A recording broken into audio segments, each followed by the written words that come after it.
the end, his story is not one that fits neatly into the lines of history books.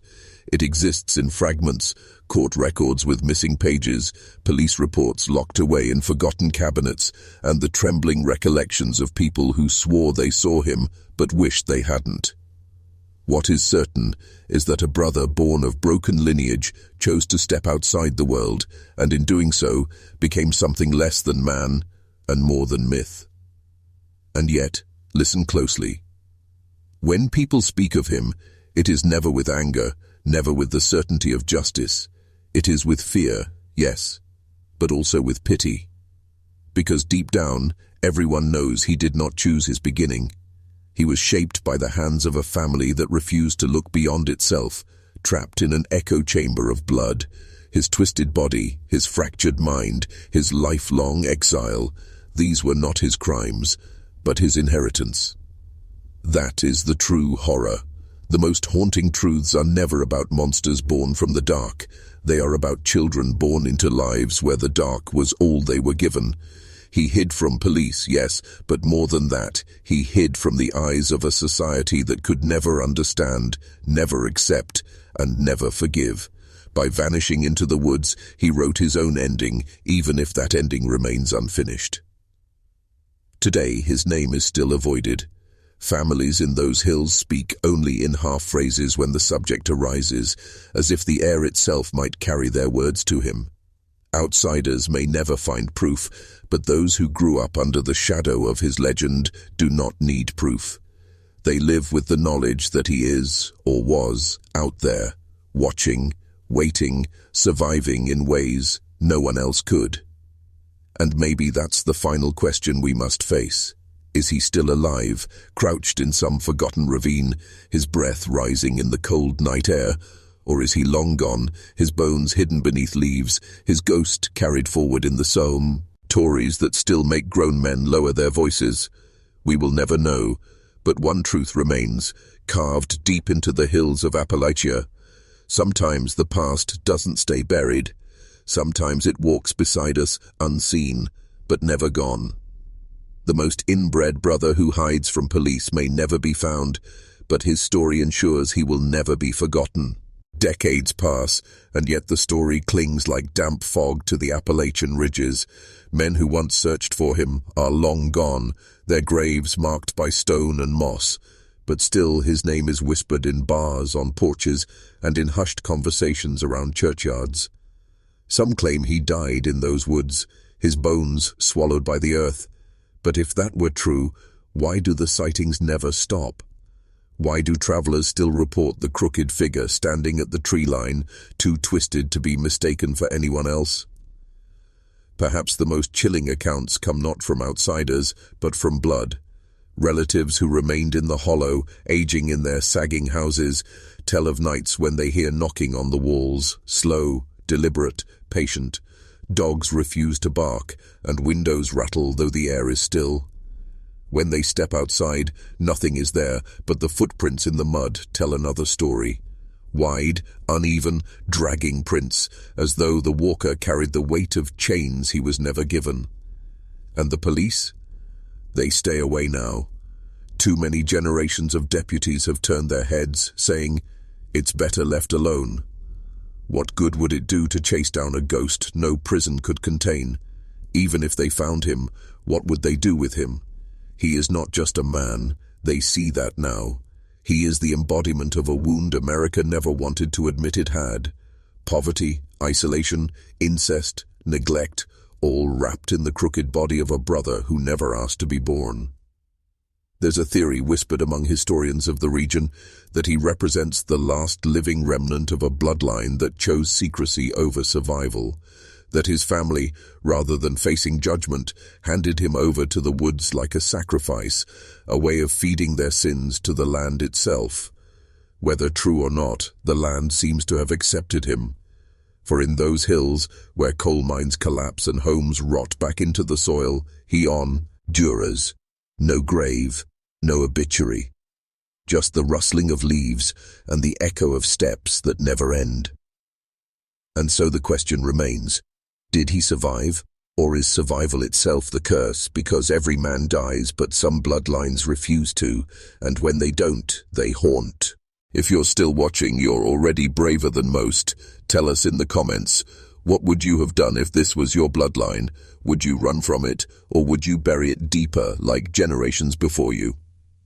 Because the truth is, this brother's story isn't just about one man, it's about the weight of history pressing down until the bones themselves begin to bend.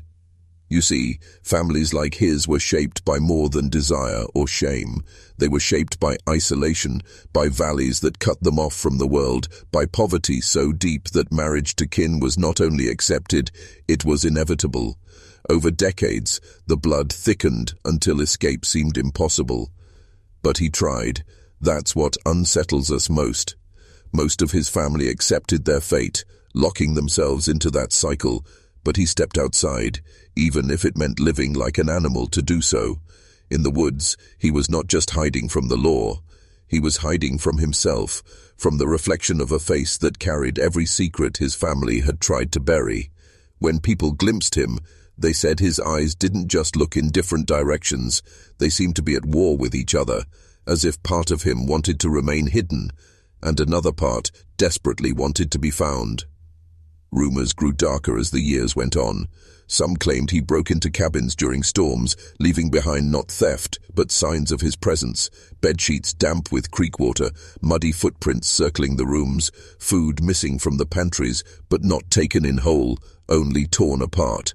Others swore that animals in the hills began disappearing, and when carcasses were found, they looked neither hunted nor scavenged, but something in between, like the work of someone who didn't know whether he was beast or man. The scariest whispers claimed that children wandering too far from their homes sometimes saw him, that he would watch them silently, crouch, tilting his head as if trying to recognize something in them before slipping back into the trees. No one ever proved it. No missing persons ever linked directly to his name. But the silence of those woods carries more weight than any file in a courthouse. And so he lingers, not alive in the way most live, and not dead in the way most die. A brother born of blood too tangled to escape, carrying the burden of a family that made him into a living secret. Time moved on, but his legend didn't fade. It grew, stretching across counties like the mist that never left those ridges. Travelers spoke of a man with a twisted face appearing at the edge of dirt roads, vanishing the moment headlights touched him. Campers swore they felt watched at night, their fires reflecting eyes that glimmered unnaturally from the tree line. Farmers claimed tools went missing, only to reappear days later rusted and bent, as if handled by hands that didn't know their purpose. The strangest part wasn't the sightings, it was how consistent they were. Always at dusk, always near water, always close enough to remind people he was still alive, yet never close enough to be caught. It was as if he wanted to be seen, just enough to haunt, just enough to remind the world that he existed outside their control. What terrified people most wasn't the thought of him alone, but of what or who he might have brought with him, because his bloodline didn't end with him. Some whispered that in the woods he had taken a partner, someone from the same roots he fled, a cousin or sister who joined him in exile. Children born of shadows, raised where no one could hear their cries, were rumored to stalk alongside him. Whether that was truth or fear feeding itself, no one could say. But in Appalachia, silence has always been the strongest proof. The police eventually stopped their search, at least officially. Files were closed, names crossed out, and what remained was buried deeper than the coal seams beneath the mountains. But within those small towns, the silence never lifted. Mothers told their children never to wander past sundown. Old men still loaded rifles before stepping out to check their fences, and hunters knew that if you stumbled across one of those crude shelters, you didn't linger, you turned back, no matter how far you had traveled. This brother who vanished. Ed had become more than a fugitive. He had become a ghost story you could touch, a reminder that sometimes the past doesn't stay buried. It walks among us, twisted, broken, and waiting for anyone brave or foolish enough to cross its path. The search for him grew colder with every passing season.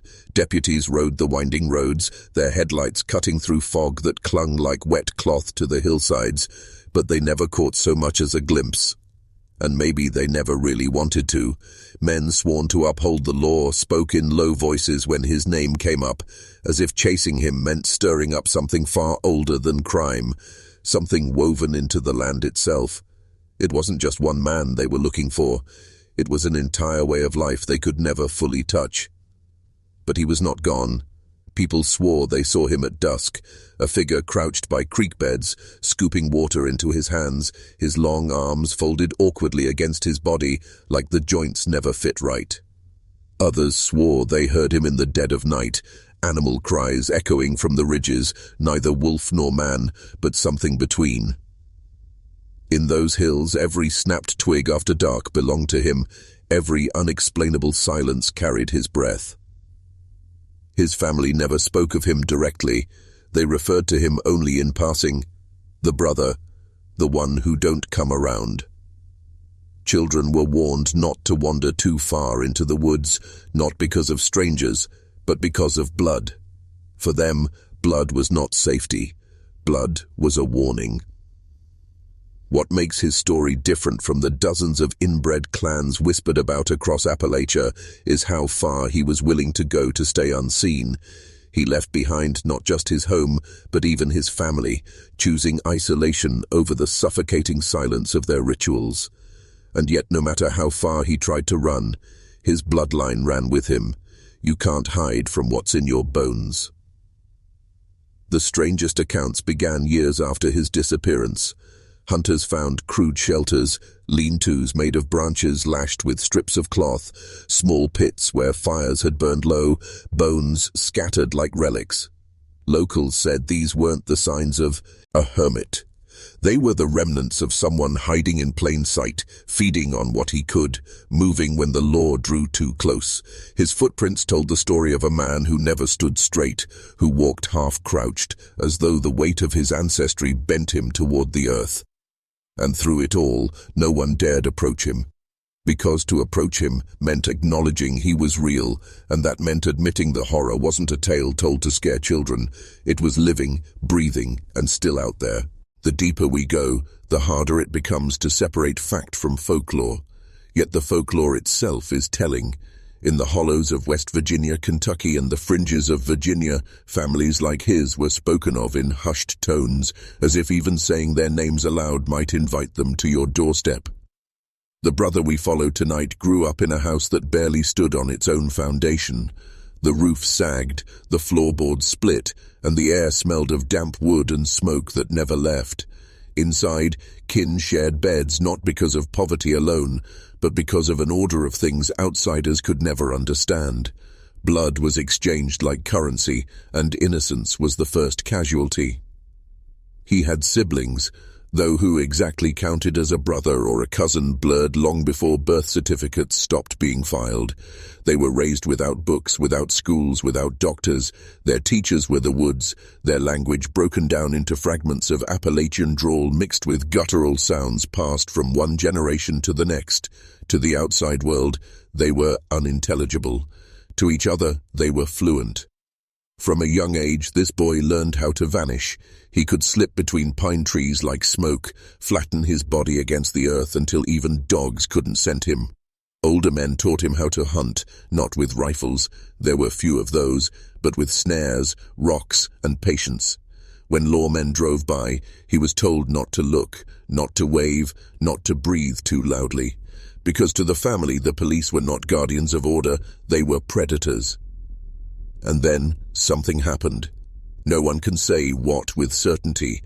Some whisper that one of his sisters, who was also his niece, was found harmed in a way that even their family couldn't excuse. Others say a neighboring farm had livestock go missing, slaughtered cruelly and left half-eaten. The truth lies somewhere in those fine les buried in county courthouses where names are blacked out with thick ink. But whatever it was, it made the police come searching. And that's when he disappeared, vanished into the woods like he was made of bark and shadow. Days turned into weeks, and still he wasn't found. Some said the family hid him, moving him from shack to shack, deeper into forgotten coal towns. Others said he never needed hiding, that he was born a ghost, and the law could never catch something that didn't exist. They say the past never dies, but some pasts don't just linger. They rot, buried beneath the floorboards of forgotten houses, waiting to be found. Tonight, we pull back the curtain on one of America's darkest shadows. A man, born of a bloodline so tangled in itself it nearly collapsed, has spent his life not in the open, but in hiding. Hiding not only from the law, but from the truth of who he is. The story of the most inbred brother who hides from police begins in whispers and ends in screams. In the rural backroads of Appalachia, down gravel trails that never meet a highway, lies a family tree that never grew branches. Cousins married cousins, brothers fathered children with their sisters, and the children born of those unions grew up not in shame, but in silence. Among them was a boy who never learned what it meant to be part of the world outside his hollow valley. His jaw never formed right, his eyes shifted in directions that didn't match, and his voice was broken, like words trying to escape through water. He wasn't like the others, but he belonged to them. He was theirs. As he grew older, he became a man feared not for his strength, but for his unpredictability. He was a shadow moving through the trees, always watching, always listening. Neighbors told stories of how he would appear at the edges of their farms, staring, not speaking, before slipping away into the woods. Some called him cursed, others simply called him forgotten. But when the police came looking, for reasons that would remain sealed in dusty county files, he vanished completely. What makes this story more than rumor is not only his disappearance, but the bloodline that made him. Each relative he left behind carried the same distortions of face and bone, the same haunted expressions of children born without choice. They lived in houses with no mirrors, as though the sight of their own reflections was too much to bear. And yet, he alone chose to run, or perhaps was forced to. The question has never been answered. Did he flee justice, or was he escaping a family secret so unbearable that even the police were just another shadow in his way? This is where his trail begins, a hollow, a family, a face that could not be forgotten, and a brother who hides from everyone, even himself.